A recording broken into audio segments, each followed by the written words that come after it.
so that we can start our question answer session after 1 or 2 minutes. Thank you.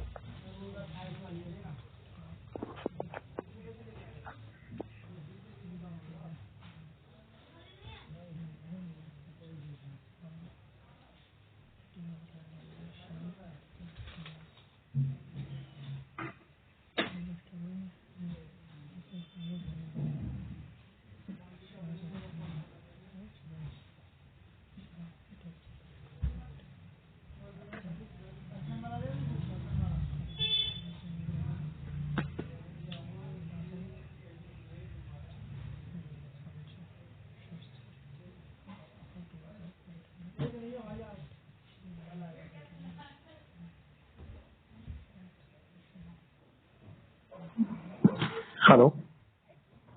Dr. Samir sir, can we start? Yes, please. First question is from Dr. Smita. Hello sir, I have one patient Yes. age 30 years with insulin dependent diabetes from 4 years, weight 35 kg, insulin 12 units and 10 units, having 2 children, normal delivery, 9 and 7 year old, complaining of weakness. How to think in this case? And now she wants Ayurvedic medicine. हाँ, तो यहाँ पे जैसे है insulin dependent diabetes mellitus है, तो आपको insulin तो उनका बंद करना ही नहीं है और हमेशा इनका आपको शुगर लेवल जो है उसकी जांच करना जरूरी है।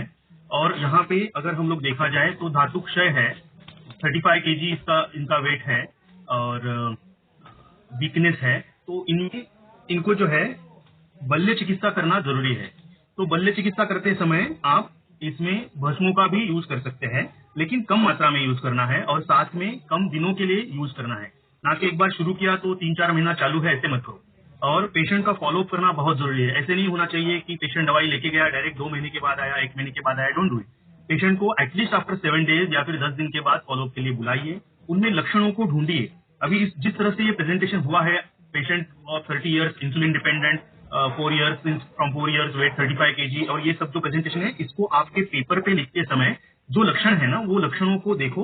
और जो स्रोतक है, हम लोग जब कॉलेज में पढ़ते हैं और अपनी केस टेकिंग करते हैं तो स्रोतसों के दुष्टि लक्षण दिखाई पड़ते हैं, तो स्रोतसों के दुष्टि लक्षण जरूर ढूंढिए और उनकी ट्रीटमेंट करिए, तो उसका इफेक्ट उनको मिलेगा, जरूर मिलेगा। Thank you so much sir. Next question is from Dr. Rupali Kollam. Can we increase the insulin levels? हाँ, Hello.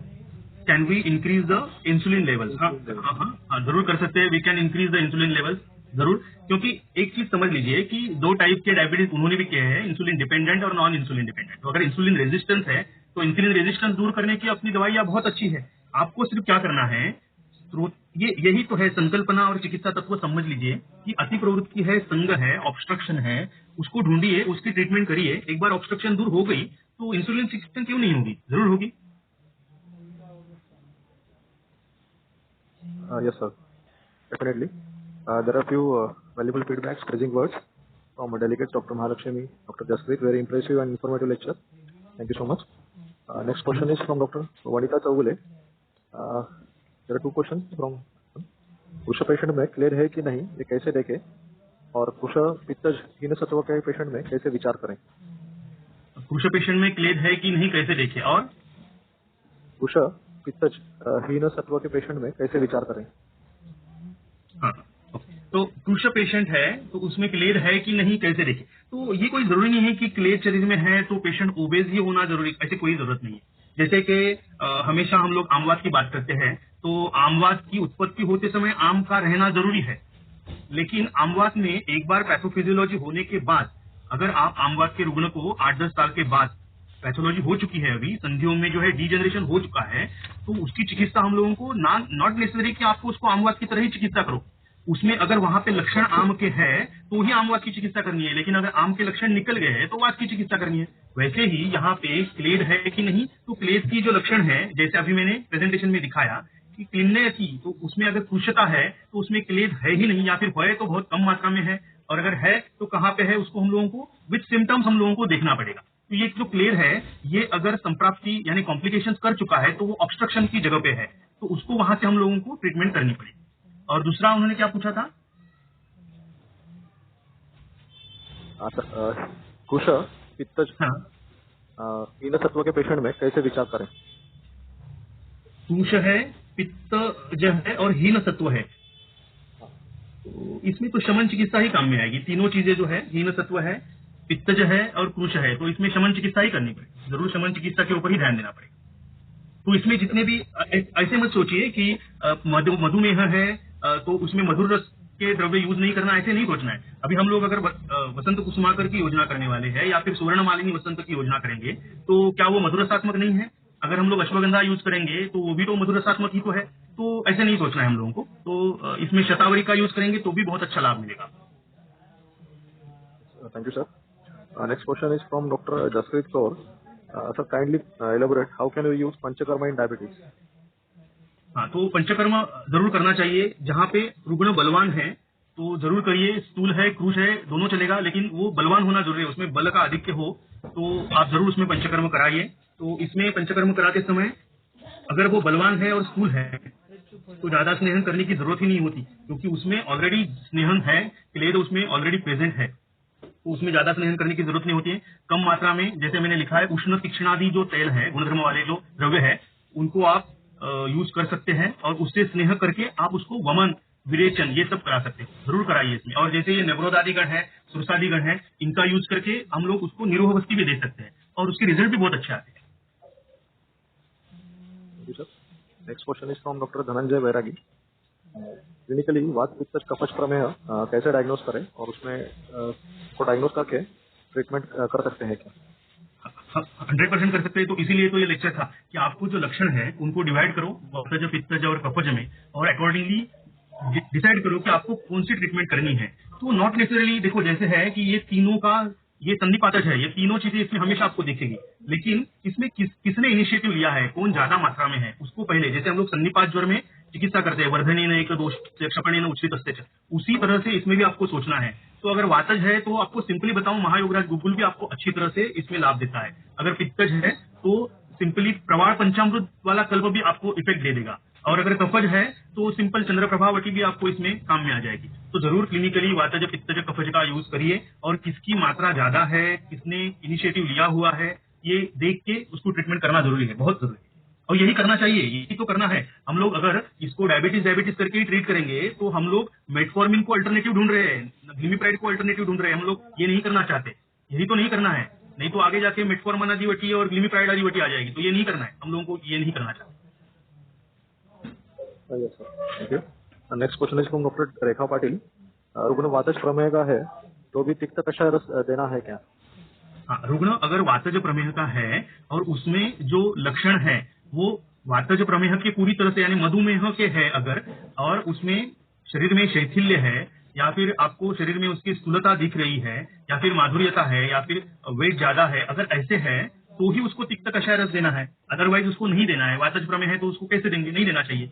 लेकिन वो चीज देखनी जरूरी है कि दोष की अवस्था क्या है, दुष्य की अवस्था क्या है, स्रोतों की इन्वॉल्वमेंट क्या हुई है, अति प्रवृत्ति है, संग है, ग्रंथि है, ये देख के ये जरूर डिसाइड करिए। और जैसे मैंने अभी भी कहा कि ये त्रिदोषों का खेल है, ये सिर्फ वातज प्रमेह कह के आप ऐसे नहीं कह सकते कि सिर्फ वात ही बढ़ा हुआ है। आप सिर्फ वात कह के वात की ट्रीटमेंट करोगे तो नहीं चलेगा, क्योंकि दुष्य तो सब जल महाभूत प्रधानी है, तो वो तो कफ के साधन में वाले हैं, तो उनकी भी ट्रीटमेंट करनी होगी। तो इसलिए ये जो व्याधि है इसकी ट्रीटमेंट करते समय एकल द्रव्य से ट्रीटमेंट करने से अच्छा है, जो कि कल्प होते हैं। ये कल्प जो है ना, एक दूसरे को बैलेंस करते हैं। जैसे अभी मैंने कहा कि प्रमेहेषु धात्री निशा, तो ये धात्री निशा हम लोग जब यूज करते हैं ना तो इसकी व्याप्ति बहुत ज्यादा है। तो अम्ल की अम्ल रस प्रधान है, बाकी भी सब रस है लेकिन अम्ल रस प्रधान है। और हरिद्रा जो है, हरिद्रा और दारू हरिद्रा दोनों मिक्स करनी है, ये तिक्त रस प्रधान है। अभी देखो अम्ल की जो है वो कृष्ण वर्ण देती है, और हम लोग मराठी में कहते हैं पी हळद आणि हो गोरी, तो वो गौरव वर्णता देती है। तो ये एक कृष्ण और एक गौरव वर्ण, तो एक दूसरे को बैलेंस करने वाले जो कल्प है ना, इनको यूटिलाइज करो। तो जब भी कल्प पढ़ते हो तो कल्प में जितने भी इंग्रेडिएंट्स हैं उनके बारे में सोचो कि एक कोई कॉम्प्लिकेशन करने वाला है तो उसको कोई कॉन्ट्राडिक्टरी करने वाला है कि नहीं। तो इसलिए कल्पों का यूज यहाँ पे ज्यादा काम आएगा। Sir thank you. Next question is from doctor Dhananjay Bairagi. वर्धमान शिलाजीतचा अनुभव सांगा. वर्धमान शिलाजीत तो मैंने यूज नहीं किया है, लेकिन मैंने शिलाजीत बहुत ज्यादा मात्रा में यूज की है। एक एग्जाम्पल बताऊंगा। मेरे खुद के father he suffering from diabetes since last 35 almost 40 years, और भगवान की कृपा से आज तक उनका क्रिएटिनिन हम लोगों ने कंट्रोल में रखा है, और उसका कारण एक ही है। उनका क्रिएटिन पहली बार मिला था 20 साल पहले 1.8 आ गया था, उसके बाद वो बढ़ के 2.4 हुआ, और तभी मैं समझ गया ये गड़बड़ हो जाएगी, और मैंने तभी दिन में करीबन 10 ग्राम शिलाजीत उनको देना शुरू किया, और डेली मैं उनको 8 से 10 ग्राम शिलाजीत दे रहा था। और 8वें-9वें दिन हम लोगों ने उनका शुगर जांच किया तो वो नॉर्मल से भी कम आया। बाद में उसके बाद हम लोगों ने क्रिएटिनिन चेक किया तो 2.4 से लेके नीचे आना शुरू हो गया, एंड टिल टुडे हम लोग उनको रेगुलर शिलाजीत दे रहे हैं, और उसकी वजह से उनका creatinine levels are always between 1.2 to 1.4, और उसके ऊपर कभी नहीं जा रहा है। और शिलाजीत जो है ना, शिलाजीत जो है रस धातु से लेके शुक्र धातु और ओज तक उसका इफेक्ट आता है, उसकी वजह से कॉम्प्लिकेशंस होना भी नहीं चाहिए इससे, तो ये जरूर यूज करना चाहिए। Thank you sir. Next question is from doctor Priyanka मेथे.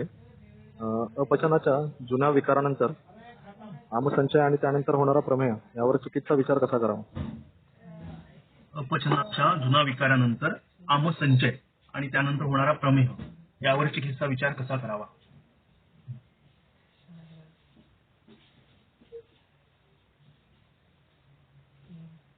तो मुझे लगता है इसमें इस तरह से ही सोचेंगे हम लोग कि जब इंडाइजेशन है, पचन अगर ठीक नहीं हो रहा है, आम संचय है, तो जैसे आम की संप्राप्ति कही गई है कि उष्मणो अल्प बलत्वे न, तो उष्मण का अल्प बलत्व अगर है तो दोष जो है वो परिपक्व होंगे ही नहीं, तो जो परिणाम अपद्यमान दोष है वो परिणत रूपांतर ही नहीं होंगे, तो अपरिपक्व दोष 100% आपको उससे प्रमेह की व्याधि हो सकती है, क्योंकि है ही चिकित्सा इसमें जो है अग्नि का ही खेल है। तो अगर वो अपरिपक्व दोष है तो उनको परिपक्व करने के लिए सबसे पहले तो उनका अग्नि का विचार करके अग्नि चिकित्सा करना सबसे इंपॉर्टेंट है, और उसके बाद फिर आप अगर अग्नि ही नॉर्मल हो गई तो प्रमेह भी धीरे धीरे कम ही हो जाएगा।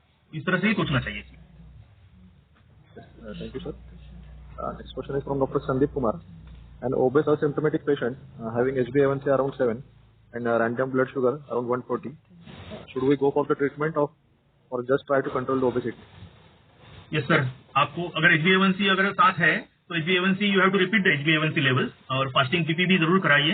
एंड अनदर थिंग कि yes you should control the obesity की अगर चिकित्सा करेंगे तो उसमें वेट जैसे कम होगा तो रेजिस्टेंस भी कम हो जाएगी और प्रमेह की भी चिकित्सा हो जाएंगी, क्योंकि ओबेसिटी की चिकित्सा करते समय almost we will be using anti diabetic drugs, तो जरूर करिए। और ये जब आप कह रहे हो कि एन ओबेस असिम्प्टोमेटिक पेशेंट जब हम लोग कहते हैं तो हम लोग सिर्फ पॉलीयूरिया, पॉलीफेजिया, पॉलीडिप्सिया देख रहे हैं, तो उसमें बाकी जो है ना मूत्र के जो लक्षण है वो भी थोड़ा देखिए। पेशेंट को पूछिए कि भाई मूत्र का वर्ण कैसे है, मूत्र का जो स्वरूप कैसे है, ये देखना बहुत जरूरी है। तो ये देखेंगे तो अकॉर्डिंगली ये ज्यादा अच्छा।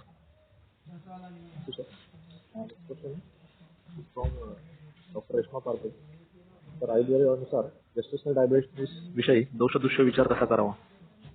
तो ये जो है दौहृदय जो होते हैं, दो हृदय, माँ का हृदय और बच्चे का हृदय, तो इनका विचार भी करना तभी भी जरूरी है, और जेस्टेशनल डायबिटीज में इसका स्पेसिफिकली विचार करना चाहिए। तो इनमें भी हम लोगों को जो आहार विहार जो है उसको ज्यादा संभालना जरूरी है, ताकि हम लोग इसमें ज्यादा उष्ण द्रव्य ना यूज करें। तो इसमें आहार विहार के बारे में ही ज्यादा सोचिए, और जो आहार शरीर में कफ की निर्मित ज्यादा न करे, लेकिन उसी समय वो धातुओं का क्षय न करे। समझने की कोशिश करिए कि ऐसे द्रव्य ढूंढने हैं जो कि शरीर का पोषण बंद न करे लेकिन कफ की वृद्धि ना करे। तो ये अगर हम लोग कर पाएंगे तो ही यहाँ पे आप जेस्टेशनल डायबिटीज की सोच कर सकते हैं। तो ये आहार और विहार से ही चिकित्सा करने वाली व्याधि है, यहाँ पे आप जरूर कोई द्रव्य यूज मत करिए। Thank you so much sir. Next question is from doctor Jyoti Motija. प्रमेह में joint pain and body weakness हो तो क्या चिकित्सा देनी चाहिए? स्नेहन देना चाहिए जैसे कि एरेंडा स्नेह दे सकते हैं क्या टू रिड्यूस वातज लक्षण? जरूर मैडम, आप जरूर एरेंडा स्नेह दे सकते हैं। और जैसे मैंने कहा कि प्रमेह अगर जॉइंट पेन और बॉडी वीकनेस है तो पहले उसका बलाबल देखिए। अगर आप उसको कोई भी अनुलोमनार्थ द्रव्य दे रहे हैं या फिर तीक्ष्ण रेचन देने वाले हो तो उसमें उसका बलाबल देखना बहुत जरूरी है, क्योंकि अगर वो रुग्ण दुर्बल हो तो अगर हम लोग उसको एरेंडा स्नेह दे तो उसको डिहाइड्रेशन हो सकती है और उसमें वीकनेस और बढ़ जाएगी और उसमें जॉइंट पेन और बढ़ेगा। तो उससे अच्छा है शमन चिकित्सा करेंगे तो ज्यादा अच्छा है।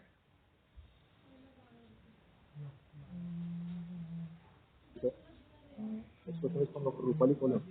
Can Shilajit be given in cruciate patients? Second dose work. Can Shilajit be given? In cruciate patients. हाँ, क्यों नहीं, cruciate पेशेंट भी दे सकते हैं, क्यों नहीं दे सकते। और उसका मेंटेनेंस डोज क्या होना चाहिए? हाँ, तो मेंटेनेंस डोज जो है बेसिकली अभी हम लोग जो यूज कर रहे हैं मेरी प्रैक्टिस में हम लोग तो ज्यादा से ज्यादा, यानी पहले तो initially once everything has been covered, जब रुग्ण नॉर्मल हो गया है तो उसके बाद 500 मिलीग्राम ट्वाइस अ डे हम लोग यूज करते हैं, यानी दिन भर में 1 ग्राम तक उसका डोज देंगे तो भी वो कंट्रोल में रहता है। Thank you. The same question. What will be the anupan of Shilajit? अनुपान तो लक्षणों के हिसाब से देना चाहिए, लेकिन मेरी प्रैक्टिस में हमेशा मैं शिलाजीत गर्म पानी के साथ ही देता हूँ। Next question is from doctor Jyoti Motija. धातू शैथिल्य अवस्था विकनेस यामध्ये उष्ण तैलाने स्नेहन नंतर स्वेदन करू शकतो. धातु शैथिल्य अवस्था अगर है तो उसमें आप स्नेहन क्यों करना चाहते हो? आपको स्नेहन करने की जरूरत ही नहीं, उसमें रुक्षण करना जरूरी है। तो उससे अच्छा है आप ओरली ऐसी द्रव्य दो जिससे वो शैथिल्य जो है, शैथिल्य हुआ है तो वो अंदर जो है जल महाभूत की अधिक्यता मांस धातु में हो गई है, तो वो मांस धातु में जो शैथिल्य हुआ है उसको निकालने की कोशिश हम लोगों को करनी होगी। ये आज जो मैं प्रमेह के बारे में जो बोला, मैंने जो कहा, यही संप्राप्तियां हम लोग सब जो विकार है, जैसे पांडुरोग है, जैसे पांडुरोग में भी हम लोग देखते हैं कि स अल्प रक्तो अल्प मेदस को, तो अल्प रक्त है वहां पे और अल्प मेद है, लेकिन लक्षण दिख रहे हैं हम लोगों को शैथिल्य तस्य धातु नाम, और शैथिल्य तस्य धातु नाम कहाँ पे दिखता है? तो मांस धातु में शैथिल्य दिखता है। तो ये धातुगत जो विकृतियां है ना, हम लोग ये जो देख रहे हैं अति प्रवृत्ति संगोवा, तो हम लोग वो स्थूलता से देख रहे हैं कि अति प्रवृत्ति हुई यानी लूज मोशंस हो रहे हैं या बहुमूत्रता हो रही है, तो नहीं, अति प्रवृत्ति संगोवा ये धातुओं के बीच में भी हो रहा है। तो ये धातु शैथिल्य जो होती है ना, वहां तक पहुंचने वाले द्रव्य कैटलिस्ट यूज करके वहां तक पहुंचाने की कोशिश होना जरूरी है, ना कि उसको आप ऊपर से उष्ण तैल से स्नेहन करो और नंतर स्वेदन करो, ये तो नहीं करना चाहिए। उससे अच्छा है रुक्षण द्रव्य यूज करो, लेकिन बराबर देखो, ऐसे ना हो कि रुक्ष द्रव्य यूज कर रहे हो और अचानक से वात की वृद्धि हो, ये नहीं होना चाहिए। Thank you so much sir. Next question is from regarding which bhasma should we use for vataj prameha for weakness. तो मैंने जैसे कहा कि मेरी प्रैक्टिस में मैं सिर्फ भस्म यूज नहीं करता हूँ, तो रस सिंदूर है या फिर मल्ल सिंदूर है, इनको मैं कुछ द्रव्य है जैसे धात्री निशा है या फिर अर्जुन आदि द्रव्य है, उनके साथ मिक्स करके उनको हम लोग बहुत ज्यादा टाइम उसको घोलते हैं, भावना देने जैसे हम लोग उसको ज्यादा टाइम उसको घोलते रहते हैं और वो एक जीव हो गए, उसके बाद हम लोग उसको यूटिलाइज करते हैं। या फिर सबसे अच्छी दवाई तो है वसंत कुसुमाकर या फिर सुवर्ण मालिनी वसंत है, जैसे अभ्रक भस्म जिसमें है, क्योंकि वीकनेस है तो ये चीजें ज्यादा यूज करना जरूरी है। तो ये सब आप जरूर यूज करो। सिर्फ ये देते समय जो है ना, क्या है, मुझे किसी भी पथी के ऊपर कोई भी कमेंट नहीं करनी है, but few of the doctors from other pathies they are searching an opportunity कि how we can sue this Ayurvedic doctors. तो ये सर्च ही करते रहते हैं कि किसके द्रव्य में प्रमेय भस्म है, तो उसका इमीडिएटली पैथोलॉजिकल या फिर लैबोरेटरी में टेस्ट कराए। तो ये इसलिए ना भस्म यूज करते समय अच्छी लैब से खरीदिए, अच्छी कंपनियों से, ऑथेंटिक कंपनियों से भस्म खरीदिए और कम मात्रा में यूज करिए। जैसे सूक्ष्म औषधि भी है, तो सूक्ष्म औषधि में सूक्ष्म औषधि भस्म स्वरूप में भी आती है, उसको भी यूज कर सकते हैं। या फिर जो भी आप वनस्पति द्रव्य यूज करना चाहते हैं उसमें उसको अच्छी तरह से घोल लीजिए और उसको यूज करिए, और उसको कितने दिन में तक देना है ये जरूर ध्यान में रखिए। आपके दिमाग में ये चीजें क्लियर होनी चाहिए कि मैं ये भस्म क्या गुण के लिए दे रही हूँ, कहाँ तक मुझे देना है, और ये गुण की परीक्षा मैं कैसे करना चाहूंगी। ये गुण जो है, ये गुण जो बढ़ा हुआ है, ये कम हुआ, ये मुझे कैसे समझ में आएगा, ये क्या मुझे रुग्ण बताएगा या मुझे प्रश्न परीक्षा करके देखना है या फिर शरीर का परीक्षण करके या स्पर्श करके देखना है, ये आपको डेवलप करना पड़ेगा। Thank you so much sir. Next question is from doctor Sonali Anvikar, 30 years female, अग्निमांद्य तृष्णाधिक्य, रसक्षय लक्षण present, HbA1c 6.2, fasting sugar 140. What will be the line of treatment? No, I'm sorry. अच्छा, तृष्णाधिक्य, फीमेल 38 years, राइट? अग्निमांद्य तृष्णाधिक्य रसक्षय 6.2, फास्टिंग शुगर 140.